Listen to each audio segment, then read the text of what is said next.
આદરણીય રૂપાલા સાહેબને વિનંતી કરીએ કે સમયની કોઈ પાબંદી છે નહીં.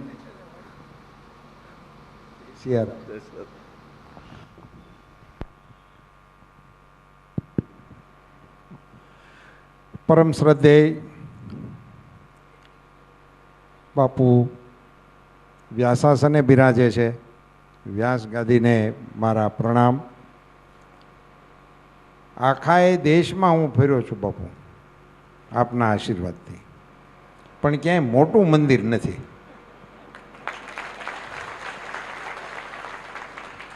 આપણે એક જ મોટું મંદિર, બોલો મંદિરનું ટાઇટલ જ મોટા મંદિરે જવાનું છે. મોટા મંદિરે આવવાનો અનાયાસ લાભ આપવા માટે મારા મિત્ર કિરીટભાઈનો અંતઃકરણપૂર્વક આભાર માનું છું. આપ સૌ રામ પ્રત્યેના અનુરાગી ભાઈઓ અને બહેનો, આખું એ રાજ્ય આપણું કાંઈક વરસાદની ઉપાધિમાં, કાંઈક વાવાઝોડાની ઉપાધિમાં અસ્તવ્યસ્ત છે, ત્યારે આપ સૌ ભાગ્યશાળી છો કે આપ આપનો સમય કથામાં આપી રહ્યા.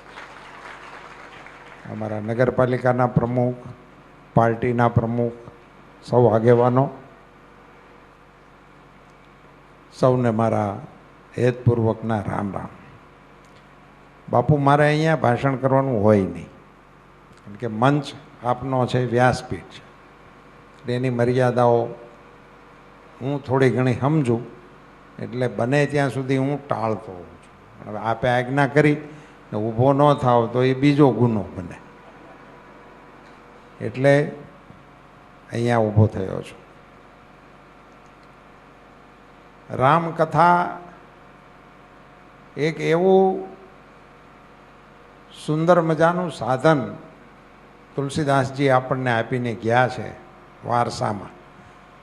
હું ને તમે ભાગ્યશાળી છીએ કે આપણને અમુક અમુક અણમોલ વારસાઓ મળ્યા છે. એ પૈકીનો એક વારસો એ આપણી આ રામકથા છે. એના આપણે વારસદાર છીએ એમ કહી શકીએ કે અમારી છે રામાયણ.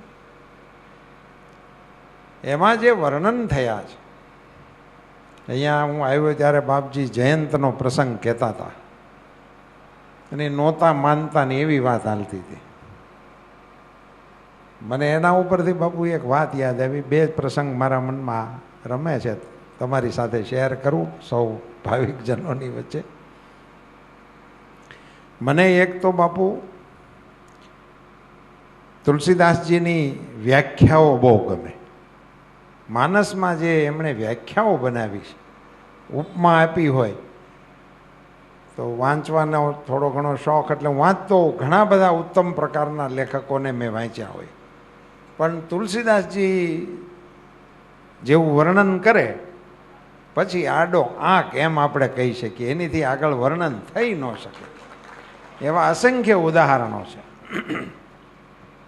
એટલું બધું મારી પાસે સમય નથી, પણ એમાં એમણે સંતની વ્યાખ્યા કરી છે ને એટલા માટે આપ આજે અહીંયા બિરાજો છો, વ્યાસાસનેથી આપ કથા કરો છો. અને મને કિરીટસિંહજીએ કહ્યું કે વર્ષોની આ પરંપરા છે, આખો શ્રાવણ મહિનો તમે આ સત્સંગનો લાભ બધાને આપો છો.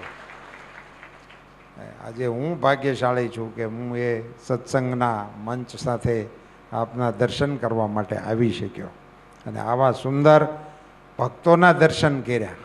એ વાત પણ હું કહીશ મને મોકો મળે તો. આમાં ખાલી ભગવાન જ ભાગ્યશાળી હોય એવું ન હોય, ભક્તોય ભાગ્યશાળી હોય. માનસનો પ્રસંગ છે બાપુ. યાજ્ઞવલ્ક્યના આશ્રમમાં પ્રભુ શ્રી રામ ગયા વનવાસ દરમિયાન અને એમની સાથે સંવાદ થયો.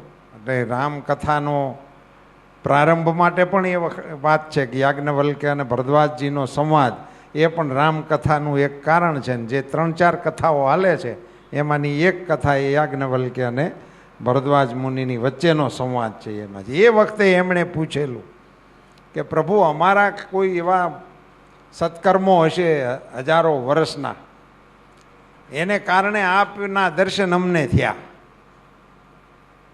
હવે કેટલાય પુણ્યોનો સંચય થયો હશે ત્યારે ભગવાનના દર્શન થાય, એમનેમ તો થતા નથી. તો આપના દર્શન થાય એ કોઈ નાની વાત નથી. તો તો પછી એનું કંઈક ફળ હોવું જોઈએ ને. અમારા પુણ્યના ફળે તમારા દર્શન થયા, તો તમારા દર્શનનું ફળ શું હશે? પ્રભુ પાસે આવી જિજ્ઞાસા કરી.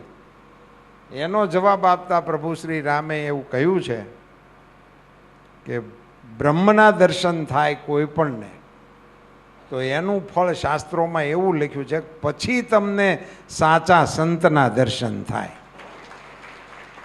કેવડું ઉત્તમ મહાત્મા એમણે લખ્યું સંતો માટે, કે પછી સંતના દર્શન થાય. અને એટલા માટે શાસ્ત્રકારોએ એવું લખ્યું છે કે પ્રભુ શ્રી રામ પછી ત્યાં ભરતજી જાય છે.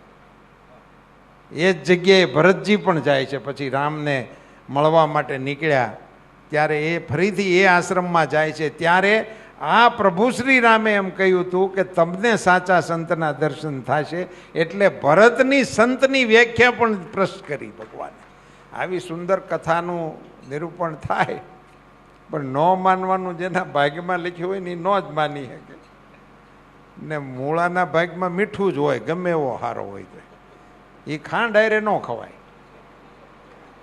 એ નિયમ છે, એમાં શું કરો? આમાં આપણે કોઈ કરી જ કંઈ ન શકીએ. એ ખવાય જ મીઠા હારે લ્યો, હવે શું કરો?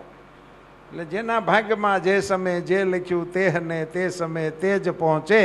ઋતુલતા પત્ર ફળ ફૂલ આપે, યથા માનવી મૂર્ખ મન વ્યર્થ સોચે.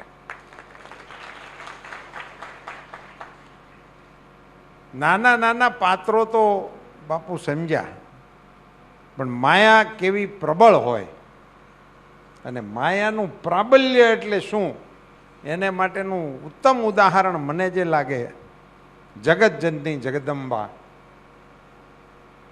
માં પાર્વતી. ભોળાનાથના ઘરના એટલું ટાઇટલ બહુ મોટું પડે. અને સ્વયં માતાજી જગતજનની જગદંબા સ્વયં ભગવાન ભોળાનાથનું દાંપત્ય જીવન. ભોળાનાથ એટલે જ્ઞાનનો અવધિ કહેવાય. ત્યાંથી પછી આગળ જ્ઞાનનું ખાતું છે નહીં. એટલો ઉદાર ભોળાનાથની કૃપાનું કાંઈ તમારે સાધનની જરૂર ન પડે. કાંઈ ન હોય આપણા ખિસ્સામાં, કાંઈ એટલે કાંઈ. તો એક લોટો પાણી લઈને તમે જઈ શકો. આવો ઉદાર ભગવાન ક્યાં મળે? ક્યાંય મળે નહીં. એક લોટા પાણીમાં તમારે જે માગવું હોય માગવું છૂટ. એનો વાર હાલે છે, એનો મહિનો હાલે છે, શ્રાવણ મહિનો. સ્વયં ભોળાનાથની હાજરી, જગદંબા જેવું પાત્ર. અને સમય પણ સાહેબ બળવાન એવો કે પ્રભુ શ્રી રામની પણ ઉપસ્થિતિ, એમની હયાતી વાળો કાલખંડ. એમ આપણે ઘણા મહાપુરુષોને યાદ કરીને કે એમનો સમય હતો તે દિવસે આમ હતું, ફલાણા બાપુનું જ્યારે ગાદીએ બેસતા હતા ત્યારે આમ હતું, ફલાણા રાજા આમ હતા તે દિવસે આમ હતું, ફલાણા નેતા આમ હતા. એ સ્વયં હોય એ એક એમની પણ અસર હોય ને. એમ પ્રભુ શ્રી રામ પણ હયાત હતા એટલે એની પણ સમાજ ઉપર અસર હોય ને. કામદેવનું વર્ણન તુલસીદાસજીએ કર્યું છે કે કામદેવનું અવતરણ થયું પૃથ્વી ઉપર તો પૃથ્વીની દિશા કેવી થઈ ગઈ.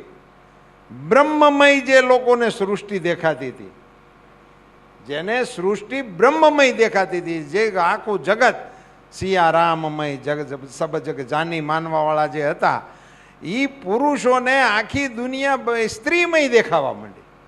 જેને બ્રહ્મમય સમય આખી સૃષ્ટિ દેખાતી હતી એને આખી સૃષ્ટિ નારીમય દેખાવા માંડી. પ્રાકૃતિક ચીજોની ઉપર એની અસર આવી ગઈ. એવા વર્ણનમાં એમ કરતા કરતા તુલસીદાસજીએ તો એવું લખી નાખ્યું કે તેહી સમયે, એ સમયે કોઈ બચ્યું જ નહીં. કામની ઝપટમાંથી કોઈ બચ્યું જ નહીં. યહી ઉબરે ઉસ કાલ જેહી રાખે રઘુબીર. એ કાલખંડમાં પહેલાં તો બાપુ એવું કોઈ કે મને કહ્યું હતું કે આ પહેલી પંક્તિ લખતા તો લખી નાખી, કાહુ ન ઉબરે ઉસ કાલ, કોઈ બચ્યો નહીં એમ લખી નાખ્યું. પહેલી પંક્તિ લખાઈ ગઈ. પછી મહાત્માજીને એમ થયું કે આ તો હવે લખતા તો લખાઈ ગયું, પણ કોઈ ન ઉભર્યું હોય એવું તો ન હોય ને. કોક તો હશે ને એવું કે જે બચી ગયું હોય. એટલે પછી બીજી પંક્તિ લખી यही उबरे उस काल जेही राखे रघुवीर। काहू न धरे धीर, शब्द आखी ચોપાઈ એવી છે, કાહુ ન ધરે ધીર, सबके मन मन चीज हरे, यही उबरे उस काल जेही राखे रघुवीर। એમ પ્રભુ શ્રી રામનું પ્રાગટ્ય એટલે એમની હયાતી હતી, તો કામની હયાતીમાં દુનિયાની આવી સ્થિતિ થઈ ગઈ હોય તો રામની હયાતીનું કંઈક પરિણામ તો હોય ને, એની સૃષ્ટિ ઉપર અસર હોય। રામની હયાતી, ભોળાનાથની હાજરી અને ભોળાનાથના અર્ધાંગની માં ભગવતીએ રામને પૂછ્યું કે આ કોણ છે? ભોળાનાથને પૂછ્યું કે આ કોણ એટલે આવે છે? જાડવાને પૂછે છે ક્યાંય મારી સીતાને ભાળી, ત્યારે બરાબર હરણ થઈ ગયેલું ને ભગવાન વનની અંદર સીતાજીના વિરહમાં, સીતાજીની શોધમાં ફરી રહ્યા હતા ને એ કાલખંડમાં ભગવાન અને ભોળાનાથ અને પાર્વતીજી કથા સાંભળવા માટે જતા હતા ને રસ્તામાં બેઠા હતા ને શેટેથી રામને ભાળી ગયા। માતાજીએ પૂછ્યું કે આ કોણ છે? આ જાણવાને પૂછે છે કે મારી સીતાએ ક્યાંય ભાળી, જાનકીને ક્યાંય જોયા, એમ જાણવાને પૂછે છે। ભોળાનાથે તો સહજ ભાવે જવાબ દીધો કે વહી મેરે રામ, હું જેનું સતત સ્મરણ કરું છું એ જ પ્રભુ રામ છે। કે આવા હોય રામ? જાડવાને પૂછે છે જાનકી ક્યાં ગઈ?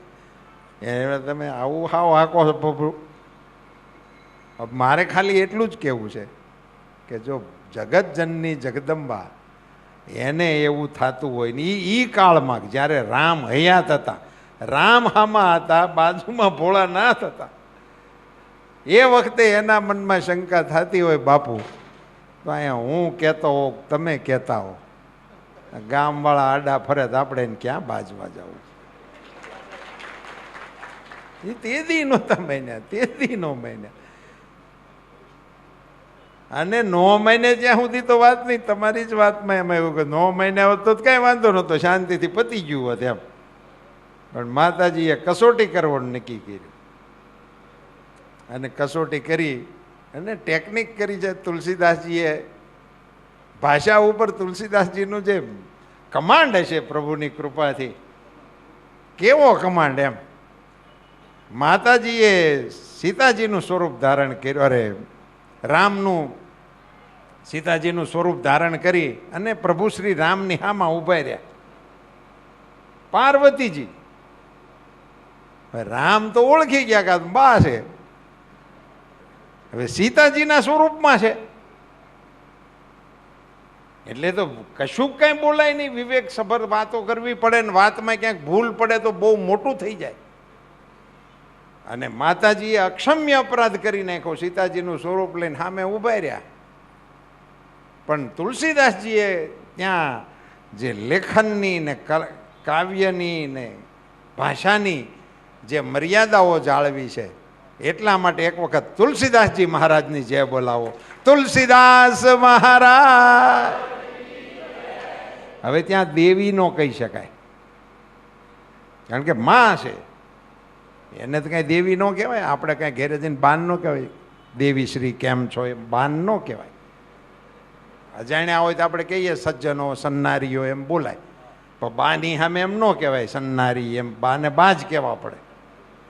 હવે બા કહેવા જાય તો સ્વરૂપ સીતાજીનું હતું, એને રૂપ સીતાજીનું લીધેલું હતું, એને બા ન કહેવાય।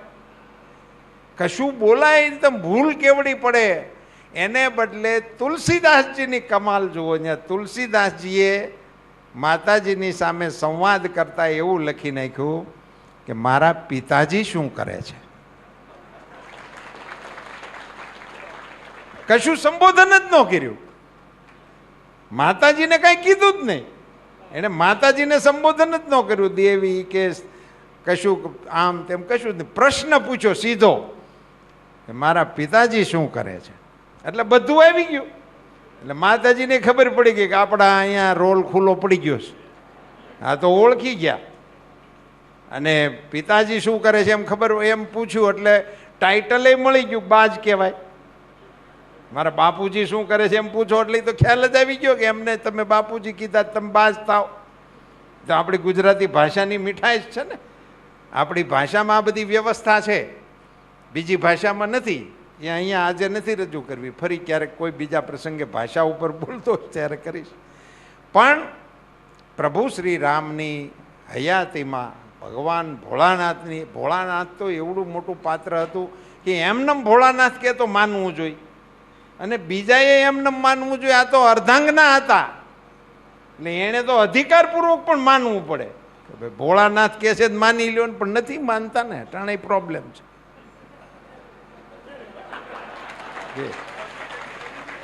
માને નહીં, નો માને તો નો જ માને, એટલે એવું કઈ છે ને. એટલે આ બધા દાખલા હું કહું નહીં મારે ને મારે હામાં આવે.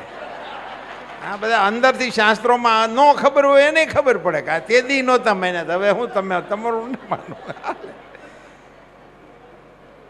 ભગવાન ભોળાનાથ સમાધિમાં બેઠા અને એમણે આ દ્રશ્ય જોયું તો રામાયણની અંદર સાધુ શબ્દનો પ્રયોગ તુલસીદાસજીએ બહુ ગરિમાપૂર્ણ રીતે ક્યારેક ક્યારેક જ કર્યો છે. માતાજીએ આ સ્વરૂપ લઈ અને પ્રભુની કસોટી કરી અને સીતાનું સ્વરૂપ લીધું છે એવી ખબર પડી ભોળાનાથને. માતાજીએ સીતાનું સ્વરૂપ લીધું આ તો હદ વટી ગયા, અને હવેથી હું એમની સાથે સંસાર ન ચલાવી શકું એટલે માતાજીનો મનઃપૂર્વક ત્યાગ કર્યો, પાર્વતીજીનો ત્યાગ કર્યો. આ ત્યાગની પ્રતિજ્ઞા ભોળાનાથે મનમાં લીધી હતી. એ મનમાં લીધેલી પ્રતિજ્ઞાના આકાશની અંદર દુદુંભી વગડ્યા અને આકાશમાંથી એમને સાધુ સાધુ કહી અને ભગવાન ભોળાનાથના વખાણ કર્યા કે તમે ધર્મની મર્યાદા રાખી. માનસિક રીતે એમણે ત્યાગ કર્યો હતો, બોલ્યા જ નહોતા. માતાજી આવ્યા ત્યારે પણ ન બોલ્યા. માતાજી આવ્યા તો માતાજી અરે ગુસ્સો ન કર્યો ભોળાનાથે, જય શ્રી કૃષ્ણ કરીને બેહવા દીધા. પણ બાજુમાં આસન નાખતા હતા, એ બાજુમાં આસન ના નાખ્યું અને સામે આસન નાખ્યું એટલે માતાજી સમજી ગયા કે આપણું ભરાઈ ગયું. આપણી ભૂલ છે એ દાદાને ખબર પડી ગઈ છે. ને પછીની કથા છે એ તો બધી વિશદ કથાઓ છે, ક્યારેક થાય. એક નાનકડો પ્રસંગ, મૂળ વાત મારે વ્યાખ્યાની કરવી હતી પણ મારા મનમાં આ વાત આવી ગઈ. સંતની વ્યાખ્યા જે રામચરિત માનસની દ્રષ્ટિએ તુલસીદાસજીએ કરી છે મને ખૂબ ગમે. સાધુ ચરિત શુભ સરીસ કપાસુ, સાધુ ચરિત શુભ સરીસ કપાસુ, નિરસ બિશદ ગુણ મય ફલ જાસુ, જો સહી છિદ્ર પર જો સહી દુઃખ પર છિદ્ર દુરાવા, બંદનીય જહી જહી જસ જગ પાવા. આ ચોપાઈ છે. સાધુ ચરિત શુભ સરીસ કપાસુ, કપાસનું ફૂલ એની સાથે તુલસીદાસજીએ સરખામણી કરી. ફૂલ તમે જુઓ તો દુનિયાની દ્રષ્ટિએ ગુલાબ હોય, મોગરો હોય, કમળ હોય, આ બધા ફૂલો આપણી પસંદગીમાં આ જ આવે અને દુનિયાની પસંદગીમાં પણ આ જ છે. ભગવાનને પણ ચડાવવાના હોય તો આપણે કોઈ કપાસનું ફૂલ ચડાવવા કોઈ ગયું નથી હજી સુધી. આપણે તો આ તો કિરીટસિંહના ખેડૂતો ગાડી ભરીને ચડાવી જાય. આ હારામાં હારું ફૂલ છે. પણ રામચરિત માનસની દૃષ્ટિએ સાધુને કપાસના ફૂલની સાથે સરખાવ્યા છે અને વર્ણન તુલસીદાસજીએ જે કર્યું છે, મને બાપુ તુલસીદાસજીની પ્રત્યે એટલો મોટો અહોભાવ લાગે કે તુલસીદાસજી એ ભાષાને એવી રીતે લડાવી છે. કપાસના ફૂલને આપણે તો ખેડૂ છીએ ને, અને આ તો કાલાનો પંથક કહેવાય. કાલા કપાસનો મોટો ધંધો, એ આ આપણો વિસ્તાર જ એને માટે વિખ્યાત હતો. એ તો હવે આ શંકરને પછી હાઇબ્રિડ ને આ બધું આવી ગયું. નહીંતર આપણે તો કપાસ કાલાનો મુખ્ય વ્યવસાય પણ આપણો આખા જિલ્લાનો તમારો એ ગણાતો. કપાસના ફૂલમાં એક તો સુગંધ ન હોય, કપાસના ફૂલમાં રસ ન હોય, એક પણ પ્રકારનું ગુણ એનામ ન હોય. નો રસ હોય, નો મીઠાશ હોય, ન સ્વાદ હોય, કશું જ ના હોય. તો એવા ફૂલની સાથે સંતને કેવી રીતે સરખાવ્યા? તો સંતના ચરિત્ર પણ આવા જ હોય છે. એમાં કોઈ પણ પ્રકારનો રસ ના હોય, એમાં કોઈ પણ પ્રકારના ભોગને સ્થાન ન હોય. અને સૌથી વધારે એમણે જે ઉદાહરણ આપ્યું છે એ છે કપાસના ફૂલનું મહાત્મ્ય એ છે કે એ કપાસના ફૂલમાંથી નીકળેલો કપાસ એને પછી ત્રાકે ચડાવવો પડે, એને પછી લોઢાવવો પડે, પછી એને પીંજાવવું પડે. એ લોઢાય, કંતાય, પીંજાય, એ બધી યાતનામાંથી પસાર થાય પછી એમાંથી કપડું બને અને એ કપડું બીજાની આબરૂ ઢાંકવાનું કામ કરે.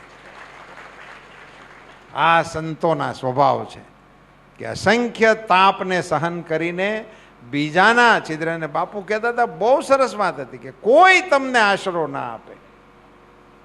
તે દિવસે એક આશરો હોય છે એની સદગુરુનો હોય છે. એ કોઈ દિવસ ના જ નથી પાડતા. એણે કોઈ દિવસ ટાઇટલ ન માગ્યા કે તું હું કરસ, કેટલી ડિગ્રી છે, કેટલું ક્વોલિફિકેશન છે, હું આપી હે કેમ છો.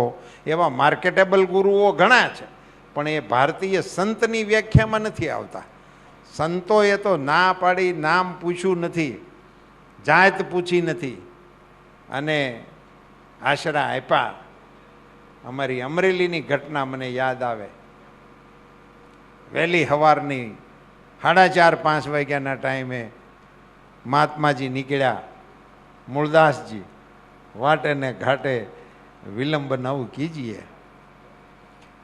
મૂળદાસજી વહેલી સવારે નીકળ્યા. અંધારામાં એક દીકરી ડૂસકા ભરતી ભરતી હાલી જતી હતી.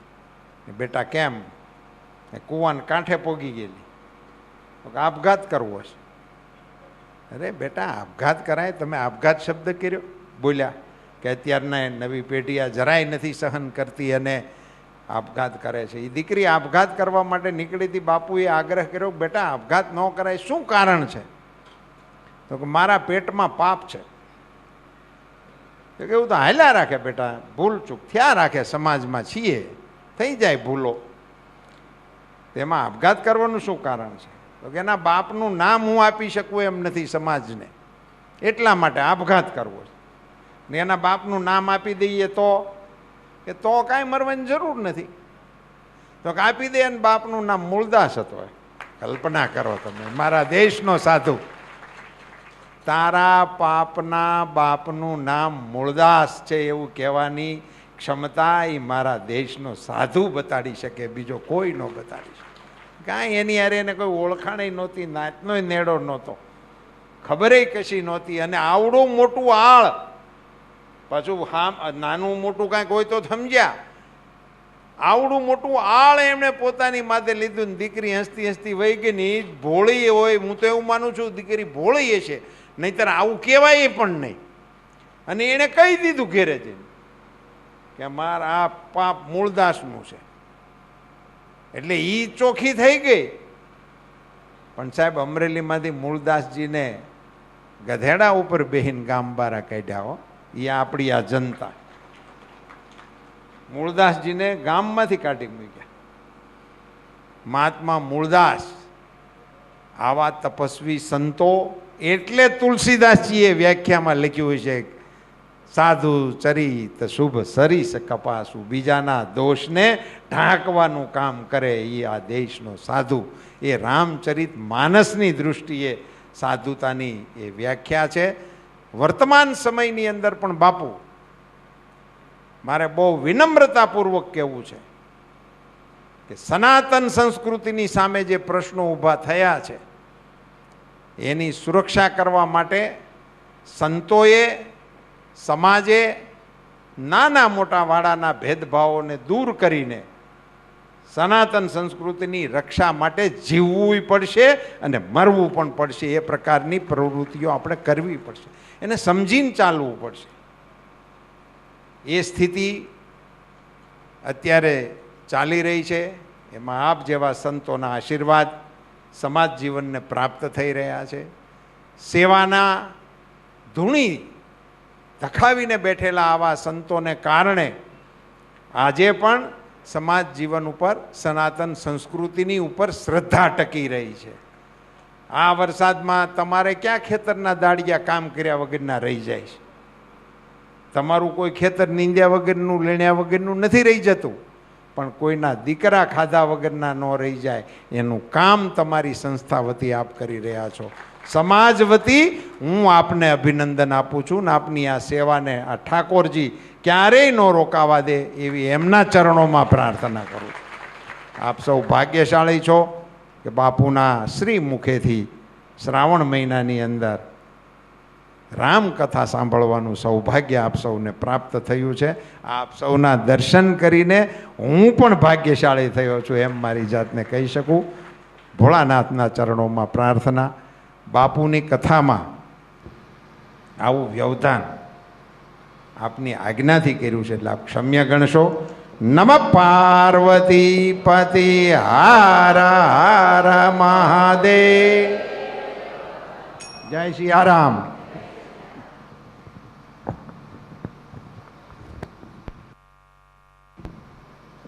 रामचंद्र भगवान की